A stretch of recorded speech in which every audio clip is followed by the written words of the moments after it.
Hello, everybody. Welcome to the Buckeye Weekly Podcast. I am Tony Gerdeman, here as always with Tom Orr. Tom, how's it going? Oh, Tony, it's a Michigan Monday, and you know what that means.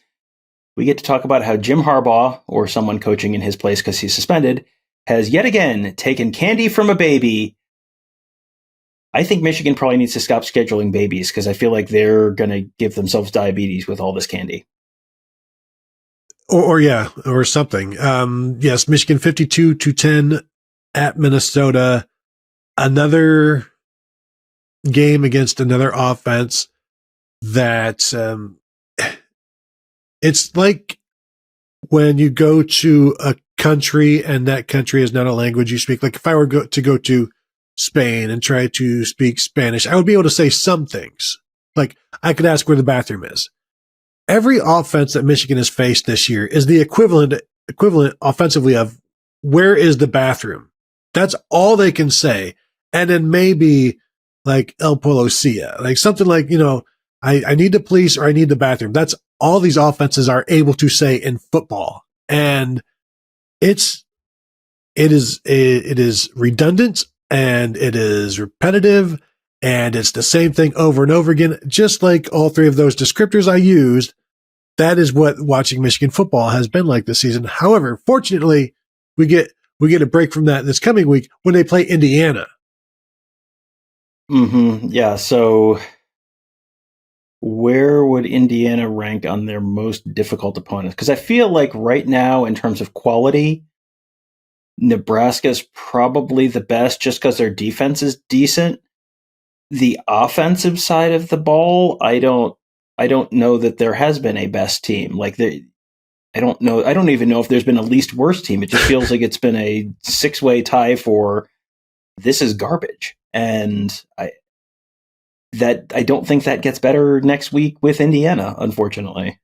Maybe if they had played Bowling Green with their starting quarterback, Connor Bazelak, instead of their two backups. But last year they beat Connor Bazelak at Indiana 31-10, which is starting to feel like a trademark score for Michigan. Like only Michigan is allowed to win 31-10 because it happens seemingly like all of their scores are like 31-10.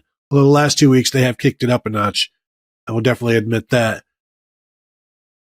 And everything that we see from Michigan, it's dominating to a point. And I think they're pretty good. Like 2 weeks ago, I said, I asked on Twitter, is this the best team in the nation? Because they were looking like a best team in the nation against Nebraska.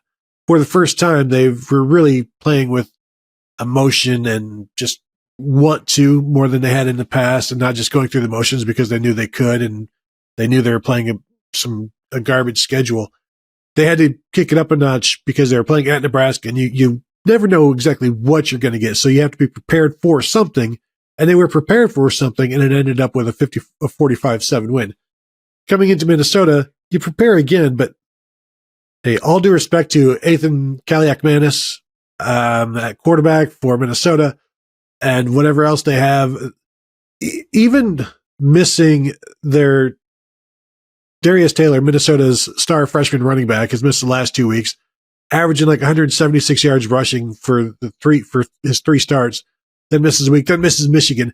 Michigan is even missing the best players on the worst offenses. Like they're not getting anything. Yeah, this is as untested as you could possibly be halfway through the season playing in a major conference that's broadly acknowledged as one of the better major conferences. And it's just, I don't know. I think I've run out of ways to say unimpressive opposition. And the thing is, I'm sure people right now are saying, well, why you can't dismiss them? They've looked very good. Yes, we're not dismissing them. We're saying they've done exactly what a good team would do against this type of opposition, but they've also done what a above average team would do against this type of opposition. And Michigan is at the point in their program right now where above average is not acceptable. That is an above average season for Michigan would be judged a failure by every Michigan person who would be upset about us saying that, that this is, this is an unproven, largely team at this point. They've done what they're supposed to do, but they haven't really been asked to do very much. It's like, okay, carry this box from one side of the room to another. And they have done it, and they have done it very efficiently every single time. But eventually they are going to play teams that will ask them to do a little more than carry a box from one side of the room to another. And I assume that their proficiency that they have demonstrated so far will carry over to that to, some significant degree, but until we see it, and we're not going to see it until like the second week of November, which is mind-blowing that this schedule is the way it is. And we knew going in, we had talked about the non-conference schedule. The conference schedule just continues to get worse and worse as the season goes on. But credit to Michigan for holding Ethan Kaliakmanis under 5 yards a pass attempt. That's only the third time that's happened this season in 6 games. Very, very good job of limiting that vaunted Minnesota passing attack. I was, if we're looking for things to criticize defensively for Michigan, Minnesota ran the ball well enough in the first half. I think they rushed for like 70 yards in the first half. They were moving the line of scrimmage at times with their initial starting running back who started the season and then got replaced. So they were moving some things, but then of course, like in every game this year, Michigan eventually just shuts everything down and does not allow anything else. And thou shall not pass. And that's what they did in this one. But early on, there were some glimpses of hope for maybe Ohio State later on down the road, if you want to assume that Ohio State's running game is as good as Minnesota's. And, you look at the Minnesota numbers, and it really felt like there was the one drive where I think it was the one where they ended up kicking a field goal, where it was Zach Evans had a couple pretty decent runs, maybe back-to-back or close to back-to-back, and it was like one was 14, one was maybe 8 or 9, something like that.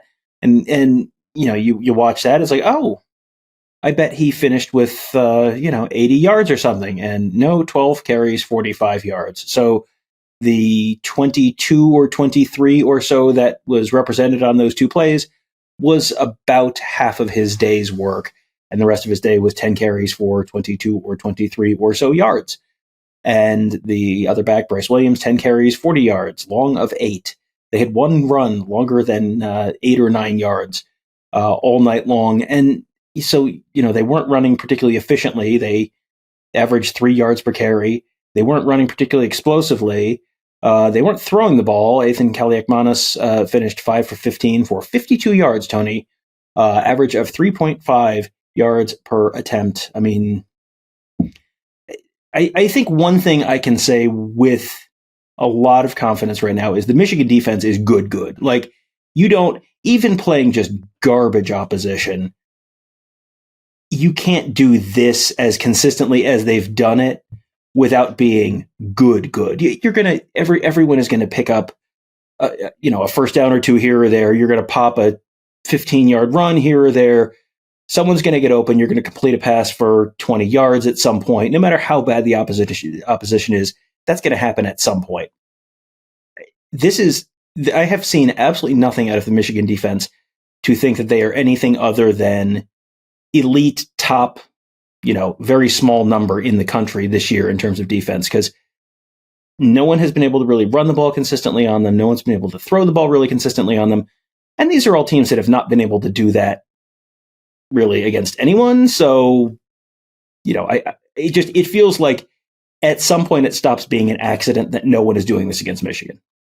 What I like about them is they're seemingly always in the right place. As a team, they're disciplined, incredibly disciplined. 1 penalty in the entire game, 1 accepted penalty in the entire game. That's pretty good. But defensively, they opened this game in a 3-4, basically a 5-man front, and they had Mike Sainer still at corner because they went with 2 corners and didn't open in nickel because you're facing a Minnesota offense that, how many defensive backs do you actually need? Not many. So, they went with a front 7 basically. And it was interesting that they go with Sanders still as their number 2 corner. And I think that's a good move, but yeah, you're right. They're solid everywhere. And if I were to go back and look at the number of times this first team defense has given up a touchdown, this is either their second or third, I believe. And at least two of them require really good plays by the offense. This one, Daniel Jackson, I believe, caught a touchdown pass against Mike Sainristil, and it was a really good catch. You think back to the Rutgers game, there was a first quarter touchdown, which was Mike Sainristil getting beaten, I believe, and then Rod Moore playing like his first action of the year, just not making a tackle, and it goes for like 76 yards or whatever.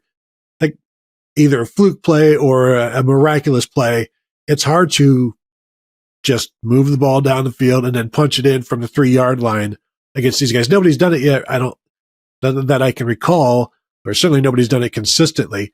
And it's a very professional unit in that it's disciplined. They're where they're supposed to be. It is very much the power of the unit. Like this is when I watch Michigan, I just see like one mass. You know, they're all doing what they're supposed to be doing. And that's, it is, whereas Ohio State, there are times where, there's some really tremendous individual talent, but it's the power of the unit with Michigan that sets them apart, because they may not have the guy that's going to be a top 10 NFL draft pick on the defensive line or anything like that, but you wouldn't know by watching them because you're not running the ball on them consistently. They gave up the 40-yard drive, a 75-yard drive in the first half. And then I think maybe like 40 yards of drives for the rest of the game. Like when it's interesting to watch them. And granted, I have not seen an entire fourth quarter of these guys yet, because once JJ McCarthy leaves the game, so do I. But they roll guys out there. I thought, the transfer from Nebraska, Hausman, he had a really good play just in terms of the smarts. They're running some drag route and he was coming in and he hit the guy behind the line of scrimmage because he knew he could. Hit the receiver behind the line of scrimmage because he knew he could. It was going to be a screen to that guy. And it just disrupted everything. And it's just things like that, just little things that are always done correctly with this defense. And it's going to make it tough for Ohio State. It's going to make it tough for Penn State to be on their game and execute when the few chances Michigan maybe lets their guard down. And what makes those games so interesting is those are going to be Ohio State and Penn State defenses or offenses that are facing a Michigan defense that's better than anything they've faced during the course of the year. I mean, maybe Notre Dame, if you want to include Notre Dame in that conversation, that at least Notre Dame's in the neighborhood of Michigan. But Michigan simultaneously is going to be facing offenses that are substantially better than anything they've faced this year. So, there's a little bit of an intrigue and mystery there. And, teams have done a little bit of something against Michigan. It is not, I don't remember Minnesota getting into the red zone against Michigan. So I think they've given up 1 touchdown and 8 red zone trips by opponents this season is still true. But, they have, the throw right before halftime to Daniel Jackson was a 35-yarder. That's one where they scored with, I think, 6 seconds left in the first half. Like, that's one where you have to kind of recognize, there's only so many things they can do here with this limited amount of time. You really can't let someone get behind you. And it was a nice throw, but, no disrespect to Ethan Kaliakmanis, I don't think he's quite as good as Kyle McCord or Drew Aller. And no disrespect to Daniel Jackson, I don't think he's exactly, say, a Marvin Harrison Jr. So, it's not that they can't be beaten, but, they haven't faced anyone who's done it yet. But I still think you have to be super impressed with all the stuff you talked about. It's just been so consistent, so reliable, and it feels like a minor miracle when someone puts points on the board against this defense. Yeah, and if you make a mistake, they take advantage of it. Like the second throw of the game or the second play of the game is a pick six to an open receiver, but it's just thrown too far, and Will Johnson just, okay, I'll catch it and I'll take it in. Like, you not only do you have to be precise, but don't give them anything. And that's exactly what Minnesota did. 12 seconds into the game, Michigan is leading 7-0. You mentioned Daniel Jackson with a 35-yard touchdown. He had 2 catches on the day for 34 yards, including the long of 35 yards. Yeah, it finished with 4 catches for 17 yards for the rest of the team. for the rest of the game outside of that one play. So, and I think maybe the best synopsis of this game was Michigan's defense outscored Minnesota 14-10 because Keon Sabb also had a pick six later in the game. That's if your defense is a +4 on the day, and that's all I tell you, you are probably going to win a good number of football games because it is pretty hard to overcome that if you're an opponent. And, to add that sort of opportunistic, big play making defense on top of all the stuff we've talked about, it is legitimately impressive. It is, and I think the first team defense has now maybe scored more or as many touchdowns as they've allowed. So anytime you're doing that, you're doing something right. I will say Mason Graham came back, defensive tackle for Michigan, missed the previous game and maybe the one before that, but he was back and making an impact right away. An impressive guy up front to continue to watch.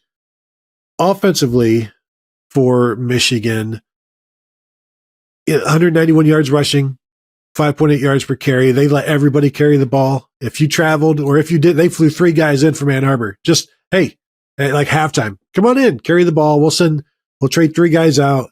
191 yards on 33 carries. JJ McCarthy, 219 yards passing, 14 of 20. He had 2 touchdown runs in this as well. And we've talked about the way the read option that when he's running the ball, or he doesn't have to run it a lot, but the threat of him running makes everybody better. And this is one way they are countering the struggles of Donovan Edwards, along with running with Kalel Mullings more. They're finding ways to make things work. Blake Corum, 69 yards rushing on 9 attempts, 7.7 per carry. Like his day was over pretty early on. But those 2 touchdown runs by JJ McCarthy, he should have been stopped, one for like a 5-yard loss on the first one, and well before he got to the line of scrimmage on the second one. And he didn't. And I think I've said here before, he's like he's Caleb Williams east of the Rockies in terms of his ability to escape and make plays. Caleb Williams is on a different level than anybody in terms of what he can do with his ankles and his knees and his arm. But JJ McCarthy does some incredibly impressive stuff when he's running and when he's careful, but you have to let him be a little carefree to allow him to make plays like he's doing, running and throwing the ball. Well, he took some contact on at least one of those runs down at the goal line. One of them, he had a nice stiff arm, and the other one, he kind of had to run a guy over. I can't imagine Jim Harbaugh was thrilled to watch that happen. You don't want, there's a reason they put these guys in no contact jerseys for about 9.5 months a year. So I'm sure he was not super thrilled with that. But like you said, that just the threat of that opens up so many other things. And the fact that he is, scored 2 rushing touchdowns, that just makes that threat even a bigger issue for opposing defenses. Blake Corum had 9 carries, 69 yards, but he had a 40-yarder on I think it was the opening drive. And then, the rest of the day, 8 carries, 29 yards. That's pretty pedestrian. He feels like he's doing an incredible job of picking up all of the 3rd and 1s, all of the 4th and 1s, and doing a nice, 5 yards at a time most of the rest of the time. And that's fine. He has not put up huge numbers like he did last year. Obviously only 9 carries. That's, a big part of the reason where you only have 9 carries. You only have so many opportunities to bust a big one, but he did have the one long run. The Donovan Edwards thing, it is like officially weird. Like I think we have officially reached, this is weird. Something has to be going on here sort of status. I don't know what it is. 4 carries, 20 yards like that. 5 yards per carry is perfectly fine, but he should be a big play guy, and he just kind of hasn't been a big play guy. Long run of 6, had 4 catches, 25 yards, averaging 6.3 yards out of the backfield. It just feels like there's something missing there. And, has Kalel Mullings almost passed him in some ways? Because Mullings has he's looked decent when he's had opportunities, and the Edwards thing is just weird to me. I do also need to mention, you mentioned Mason Graham. I have to say one thing critical about the Michigan defense.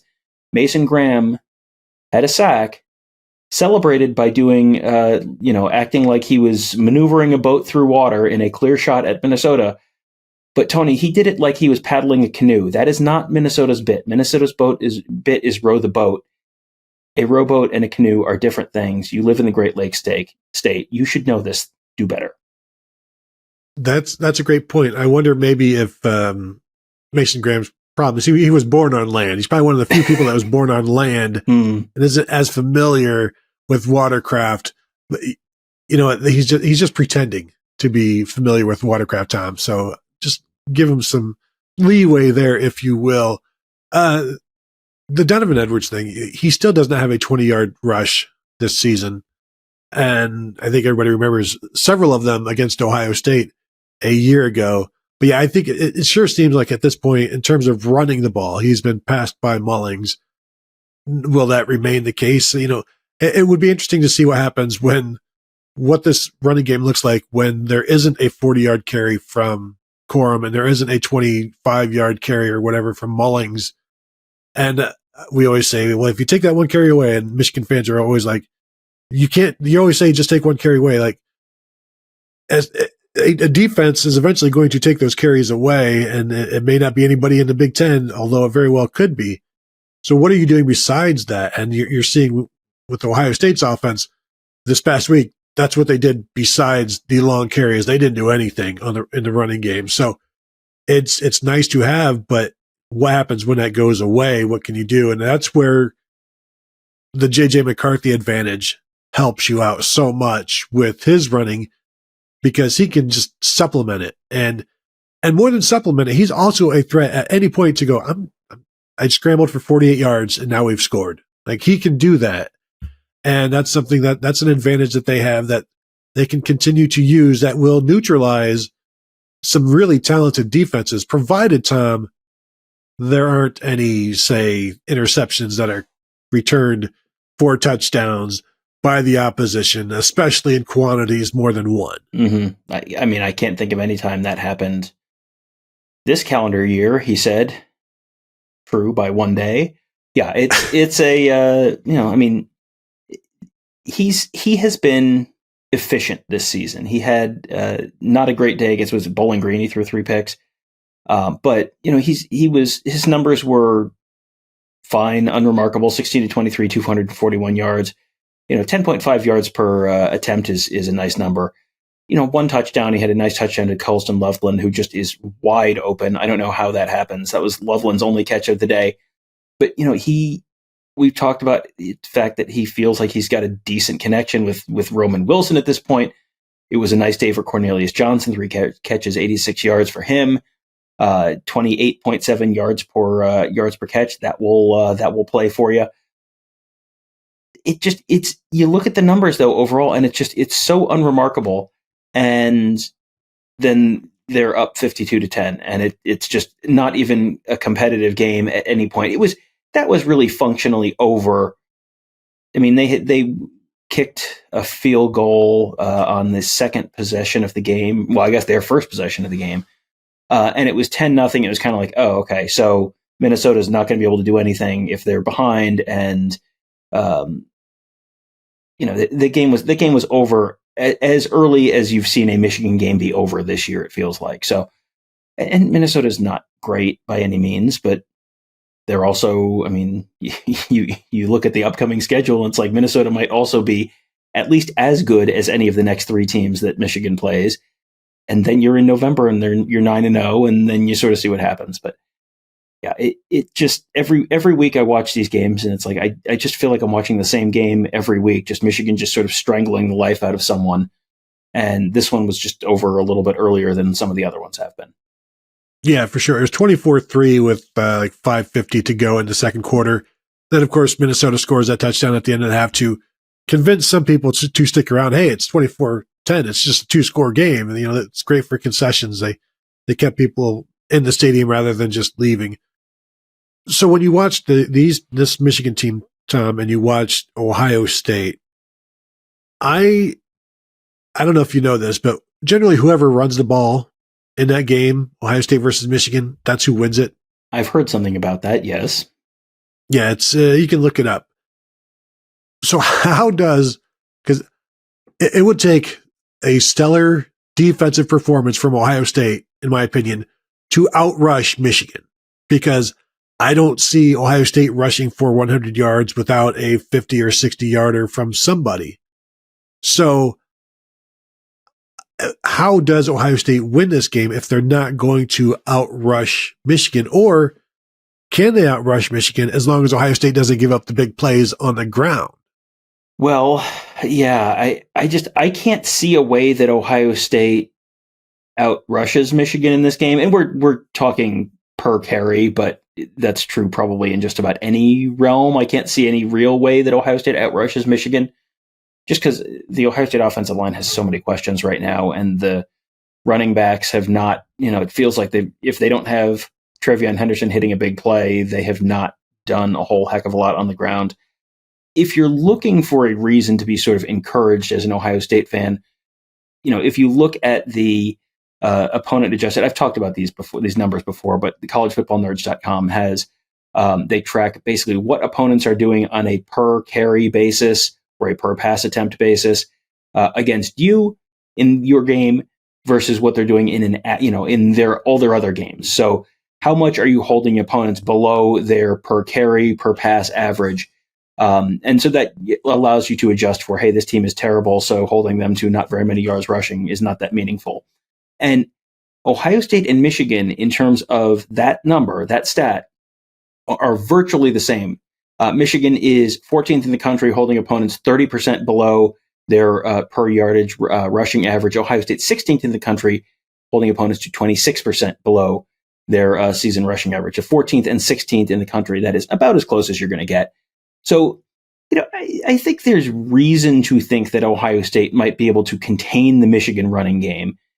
I think the question is more, okay, what do they have to do in order to do that? Because I don't think Ohio State is going to be able to run the ball against Michigan. I think that's just reasonably, the path for Ohio State to get to the point where they're running the ball consistently against Michigan between now and Thanksgiving weekend involves the phrase, and then a miracle happened. And I don't necessarily think you can be in the miracle business and just sort of banking on that happening. So Ohio State is going to have to throw the ball to beat Michigan.